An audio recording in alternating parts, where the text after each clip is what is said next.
Olá, sou Saulo Ribeiro, escritor e editor, numa edição especial dos Comentários de Literatura, gravado no Arquivo Público do Estado do Espírito Santo, hoje com Colete Dantas, que vai falar sobre seu livro Revivendo Melpomene. Colete, você é cenógrafa, arquiteta, atriz, gestora e agora escritora também, pesquisadora.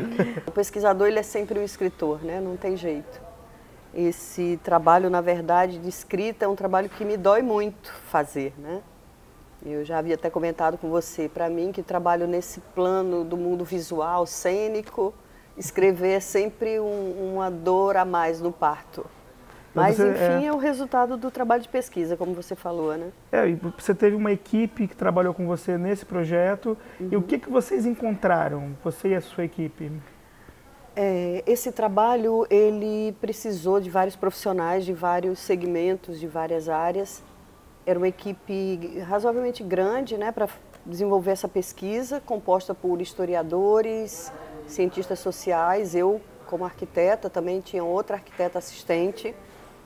E nós mergulhamos nessa pesquisa a partir de um achado de uma das pessoas da equipe. Na verdade, eles, quase todos, com exceção das duas arquitetas, eu e a outra, trabalhavam no Arquivo Público do Estado do Espírito Santo quando encontraram as plantas do Teatro Melpomene no arquivo.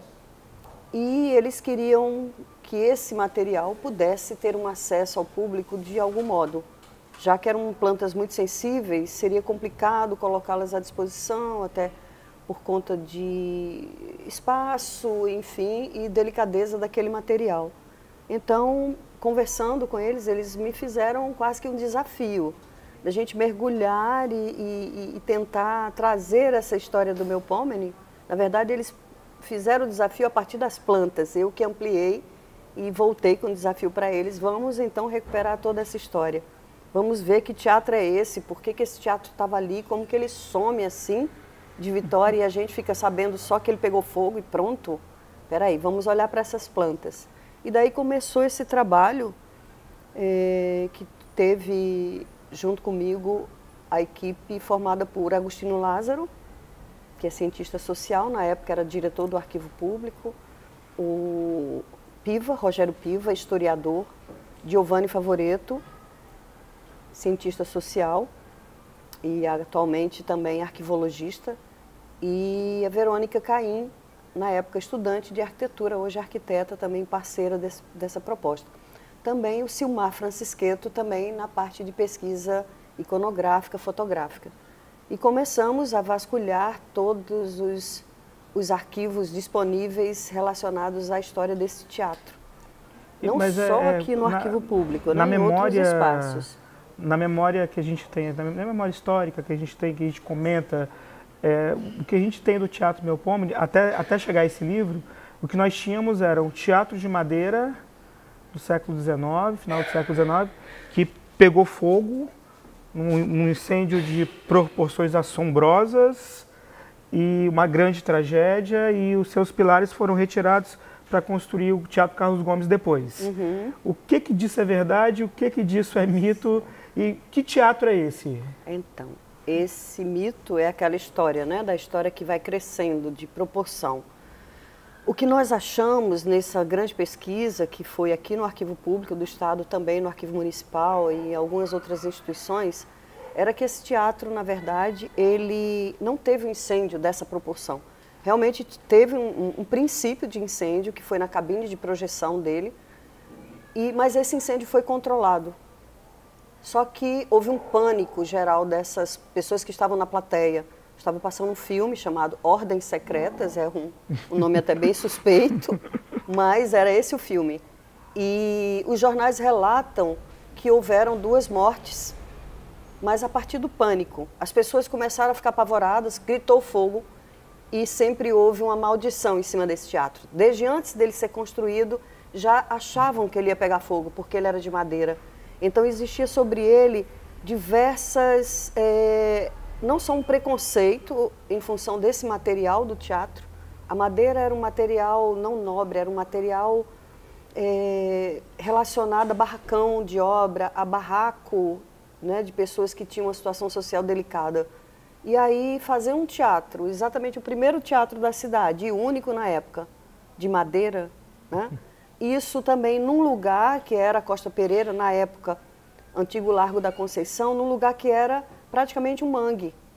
A Costa Pereira chegava, o mar chegava na metade dela, e ali alagava tudo. Descia o reguinho pela Rua 7, a Rua 7 nem estava terminada ainda, e ele ia desembocar exatamente, formava um alagado exatamente onde ficaria o teatro, na esquina da Rua 7, ali com a Costa Pereira. E vários preconceitos iam somando a existência daquele teatro naquele lugar. O material, a localidade alagada, e aí ainda teve a questão religiosa. Ele ficaria exatamente situado ao lado da antiga Igreja Nossa Senhora da Conceição. E os fiéis e a igreja achou que ser vizinha de um teatro era muito arriscado, ainda mais um teatro de madeira duplamente arriscado. Então, a Igreja de Nossa Senhora da Conceição foi retirada dali.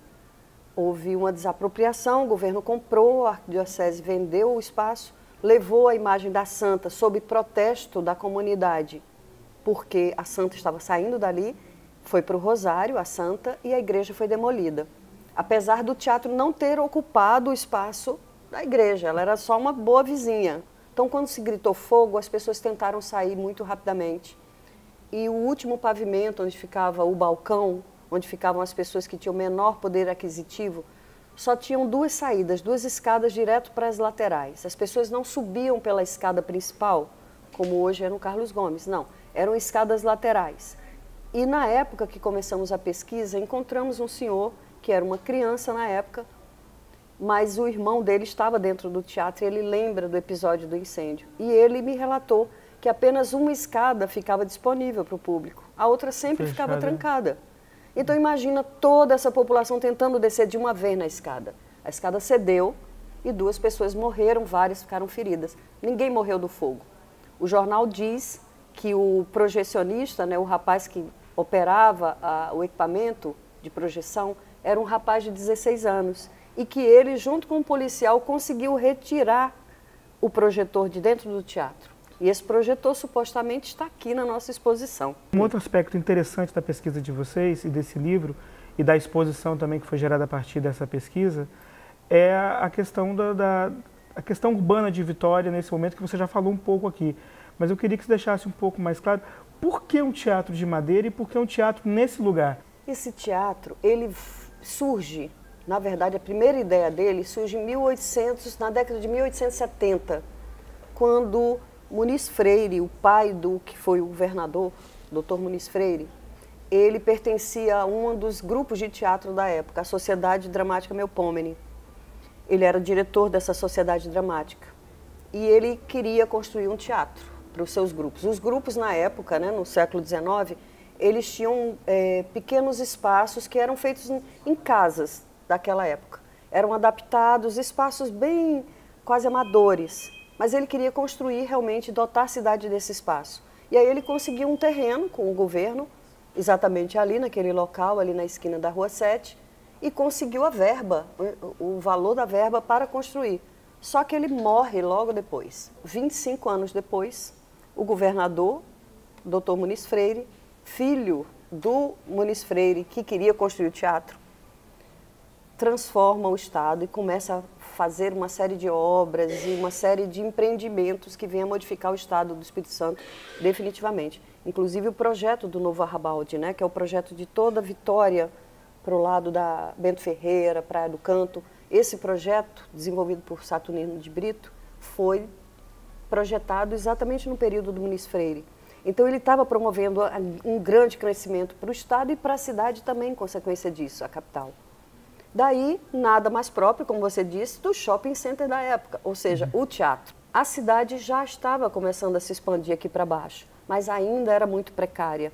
Então ele, como um bom visionário, uma pessoa que realmente ele trabalhava com uma visão de futuro para essa cidade, ele traz esse equipamento, contraditoriamente ao que seria a lógica urbanística da época, traz ele aqui para baixo, para a Cidade Baixa, e faz ele em madeira e ferro em 1 ano e meio. Ele projeta o teatro e ele constrói o teatro. Isso entre 1895 e 1896. Ele é o Filinto Santoro, que era um italiano que veio para cá, trazido por Muniz Freire, e que depois trouxe também mais uma equipe de italianos, inclusive André Carlone, era um que foi contratado por ele ainda menino, com 13 anos, como ajudante de pintor. E aí esse teatro, depois ele é feito com colunas de ferro, essas colunas que você falou, são as colunas que foram levadas depois para o Carlos Gomes, pelo Carlone. E leva praticamente a identidade desse projeto, a identidade arquitetônica dele. A sala do Carlos Gomes ela é muito parecida com a sala de espetáculos do Teatro Melpomene. Fala um pouquinho da exposição e convido o pessoal para visitar. A exposição ela traz fotografias que a gente conseguiu reunir ao longo desse tempo. São muitas fotos, não tem todas as que estão no livro, mas a maioria delas. As plantas da época, nós fizemos um trabalho também de redesenho dessas plantas, porque não foram achadas todas as plantas. Nós tivemos que recompor esse projeto. A exposição também recebeu um brinde já no finalzinho dela, que é o projetor, que supostamente é o projetor do Melpomene, aquele que onde foi salvo pelo o projecionista. Esse projetor ele foi achado pelo Martini, que tem um museu aqui do telefone, aqui na Costa Pereira, foi achado no antiquário e tanto ele quanto nós chegamos na pesquisa que o patê era o equipamento que foi comprado pelo Melpomene para exibir filmes na época. Eu queria aproveitar e chamar vocês, então, para ver essa exposição, que ela foi toda concebida com a expografia toda em madeira, também remetendo ao material e valorizando o material da época, também trabalhando com a iluminação, que era um outro marco desse teatro também, né? Afinal, ele foi o primeiro edifício com luz elétrica na cidade de Vitória. Então, também é importante falar desse pioneirismo dele. Bom, então é isso, gente. Aproveitar então para visitar a exposição está no Arquivo Público do Espírito Santo. O livro você consegue com a Colette, também está no arquivo também? Não, o livro não. Ele está aqui na Editora Cousa. Conheço. No café da Editora Cousa também. E a gente também está disponibilizando ele agora na banca aqui do Batata, aqui na Rua 7. Banca do Batata. A Banca do Batata também na Rua 7, aqui no miolo da efervescência do movimento cultural. Obrigado e até a próxima.